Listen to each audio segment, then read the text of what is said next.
কোনো একটি সাল লিপ ইয়ার কিনা সেটা বের করার জন্য আমরা সি প্রোগ্রামিং অ্যালগরিদম এবং ফ্লোচার্ট কিভাবে লিখতে হয় সেটা দেখবো আজকে। ঠিক আছে? তো সবার প্রথম আমাদের জানতে হবে লিপ ইয়ার জিনিসটা কি।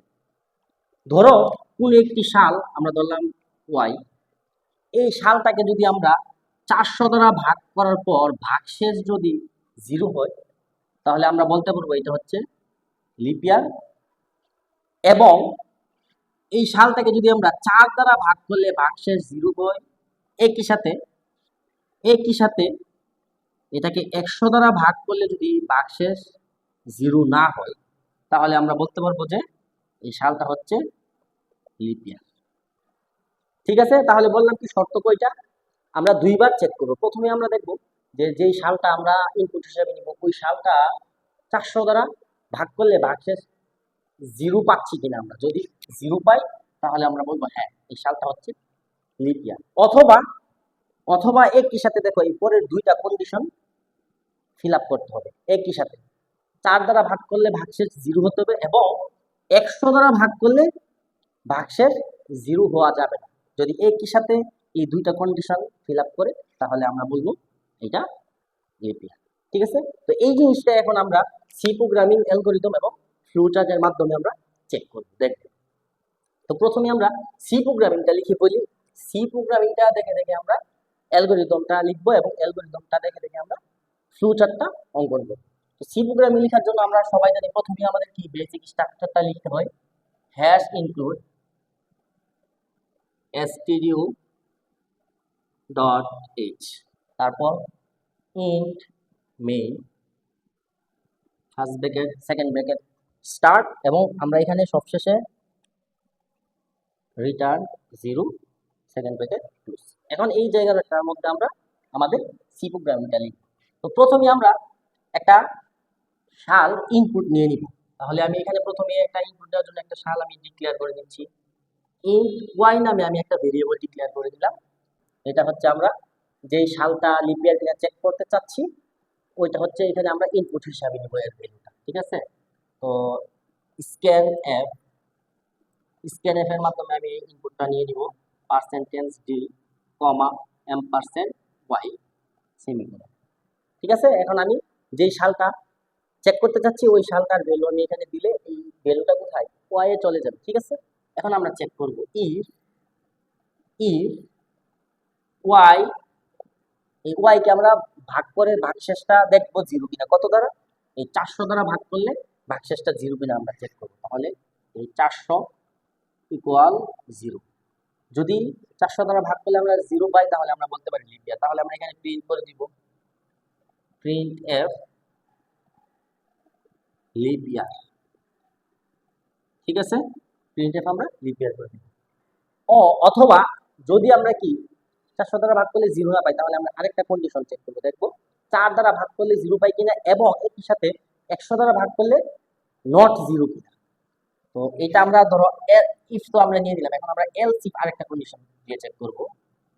এলস ইফ ওয়াই %4, তাই না? মানে এটা দ্বারা আমরা দেখতেছি ওয়াই কে 4 দ্বারা ভাগ করলে 0 কিনা এবং একই সাথে এই যে এবং এর জন্য আমরা এই ডাবল এন এটা নিই ওয়াই 100 ইজ নট ইকুয়াল 0, এইটাকে না। যদি এই কন্ডিশনটা ফিল আপ করে তাহলেও আমরা বলবো প্রিন্ট এফ লিপ ইয়ার। ঠিক আছে? যদি ইফ কন্ডিশনও ফিল আপ না করে, এলস ইফ কন্ডিশনও ফিল আপ না করে তাহলে আমরা এলস এ বলে দিব else print F not lip ইয়ার। ঠিক আছে? তাহলে আমরা এখানে বলে দিলাম যে এটা কি লিপ ইয়ার না, এবং সবশেষে হচ্ছে রিটার্ন 0 লিখে দিলাম আমরা। তাহলে এটা হচ্ছে আমাদের সি প্রোগ্রামিং। এখন আমরা এই সি প্রোগ্রামিংটা দেখে আমরা অ্যালগরিদমটা লিখব। ঠিক আছে? তো অ্যালগরিদম লেখার জন্য আমরা প্রথমে কি আমরা জানি ধাপ 1 এ কি করতে হয়? শুরু করতে হবে, তাই না? শুরু, এবং সবশেষে কি প্রত্যেকটা ধাপ লেখার পরে সবশেষে কিন্তু কমা ইউজ করতে হবে। হ্যাঁ? তারপর ধাপ ধাপ 2। দেখো ধাপ 2 তে এখানে আমরা কি করছিলাম, আমরা এর আগের ক্লাসেও কিন্তু বলছেন যে আমরা যে ভেরিয়েবলগুলো ডিক্লেয়ার করি ওইগুলো আমরা অ্যালগরিদম এবং ফ্লো চার্টের মধ্যে আমরা এগুলা লেখার দরকার নেই, বলার দরকার নেই, আমরা স্ক্যানএফ থেকে কাজ করব। তাহলে এখানে আমরা স্ক্যানএফ এর মাধ্যমে ওয়াইটাকে আমরা কি ইনপুট নিছিলাম না, তাহলে আমরা এখানে বলবো ইনপুট ইনপুট হিসেবে ওয়াই নেই, ঠিক আছে, অথবা তুমি লিখতে পারো ওয়াই ইনপুট নেই, অথবা ওয়াই এর মান ইনপুট হিসেবে গ্রহণ করি, তুমি তোমার ইচ্ছা যা তোমার ভাষা অনুযায়ী তুমি যেইভাবে লিখতে পারো, কোনো সমস্যা নেই, ঠিক আছে। তাহলে ইনপুট হিসেবে ওয়াই নেই। তারপর ধাপ 3, ঠিক আছে। ধাপ 3 তে দেখো আমরা কি চেক করছিলাম না, যে ওয়াই 400 দ্বারা ভাগ করলে এর ভ্যালুটা কি, ওয়াই কে 400 দ্বারা ভাগ করলে এর ভ্যালুটা 0 হয় কিনা। তাহলে আমরা এখানে বলবো যদি যদি ওয়াই পার্সেন্টেজ 400 সমান 0 কিনা, আমরা এখানে বলবো 0 কিনা। তাহলে এখানে উত্তর দুইটা হতে পারে, একটা হা হতে পারে আর একটা না হতে পারে। আমি এই জিনিসটা হা নাটা একটু পরে আমি লিখতেছি। তারপর আমরা ধাপ 4 এ চলে যাব। ধাপ 4, দেখো ধাপ 4 এ আমরা কি করছিলাম, ধাপ 4 এ আমরা আরেকটা কন্ডিশন চেক করছিলাম, যে এলসি ওয়াই কে 4 দ্বারা ভাগ করলে 0 কিনা এবং ওয়াই কে 100 দ্বারা ভাগ করলে নট 0 কিনা। আমরা এখানে এই জিনিসটা লিখবো, যদি যদি ওয়াই পার্সেন্টেজ 4 ইকুয়াল 0 এবং একই সাথে লিখবো আমরা এবং Y percentage 100 is not equal 0 কিনা। এখানে কোশ্চেন মার্ক দেবো। এইখানেও অ্যান্সার দুইটা হতে পারে, হ্যাঁ অথবা কি না, ঠিক আছে। আমি এটা একটু পরে লিখতেছি। তারপর আমরা ধাপ 5 এ চলে যাব। ধাপ 5 এ আমি এখানে একটা লিখবো, লিপ ইয়ার প্রদর্শন করি অথবা প্রিন্ট করি, এবং ধাপ 6 এ লিখব নট লিপ ইয়ার প্রদর্শন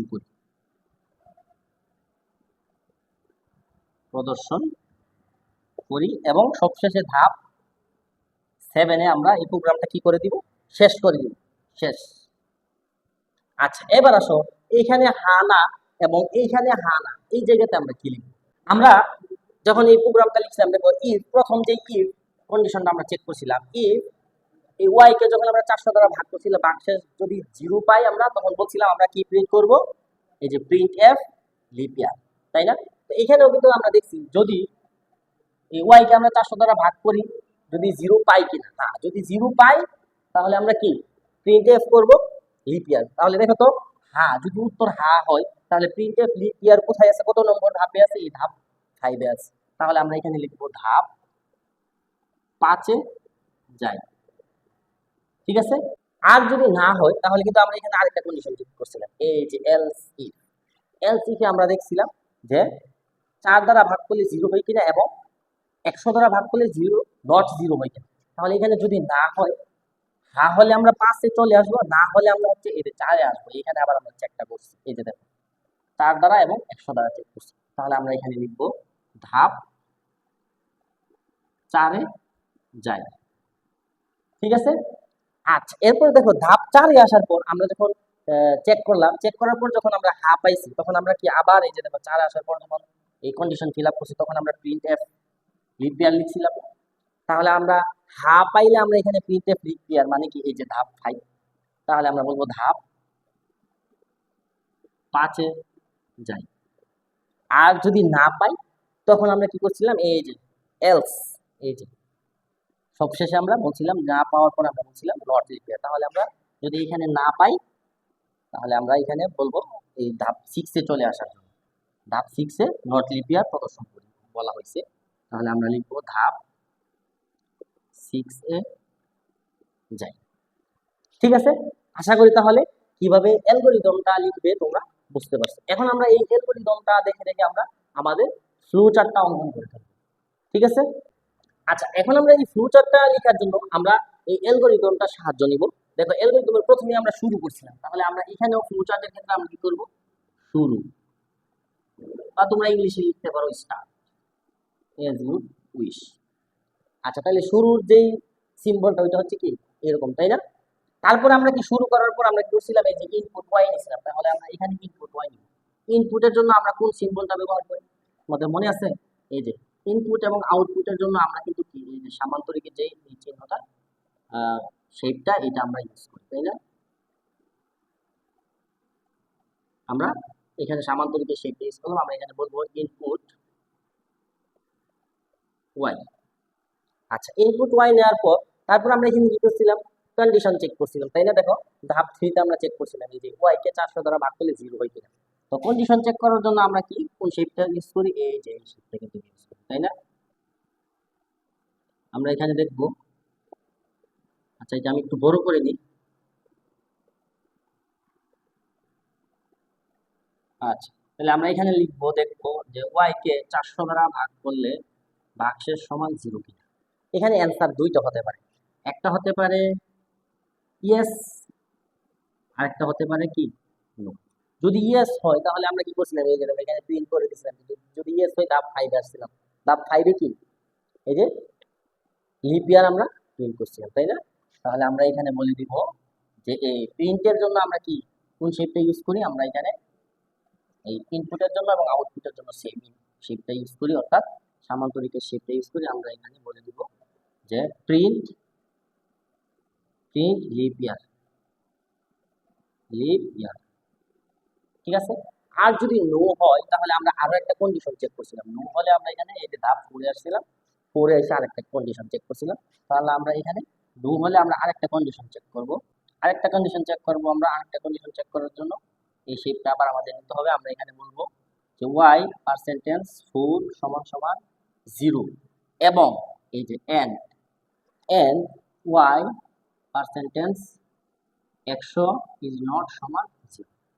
তাহলে এইখানেও দুইটা কন্ডিশন হতে পারে, একটা হতে পারে ইয়েস, একটা হতে পারে কি ইয়েস, আরেকটা হতে পারে নো।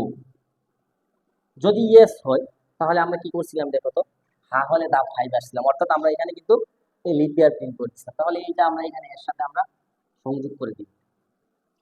আর যদি নো হয়, নো হলে এখানে আমরা কি করব, নট লিপ ইয়ার প্রিন্ট করছিলাম, তাই না? তাহলে এখানে আমরা আবার একটা সামান্তরিক একটা সিম্বল নিব, এখানে আমরা বলে দিব যে not lip year, not lip ইয়ার। এবং সবশেষে আমরা কি করছিলাম, সবশেষে হচ্ছে আমরা শেষ করে দিছিলাম প্রোগ্রামটা, তাই না? তাহলে আমরা এই যে দেখো সবশেষে আমরা শেষ করে দিছি, তাহলে আমরা এখানে লিখব শেষ, শেষ, এবং এইখান থেকে আমরা শেষ করে দিব, এবং এইটা হচ্ছে এইখান থেকে আমরা শেষ করে দিব। আমার এখানে জায়গার অভাবে আমি এইভাবে নিচ্ছি, তোমরা হচ্ছে তোমাদের মতো করে সুন্দর করে স্কেল দিয়ে সুন্দর করে করবা, ঠিক আছে? আশা করি তাহলে তোমরা বুঝতে পারছো কিভাবে কোন একটা সাল লিপ ইয়ার কিনা সেটা লেখার জন্য যদি তোমাদেরকে বলে সি প্রোগ্রামিং কিংবা অ্যালগরিদম কিংবা ফ্লোচার্ট যাই তোমাদেরকে লিখতে বলো, আশা করি তোমরা এটা লিখতে পারো, ঠিক আছে?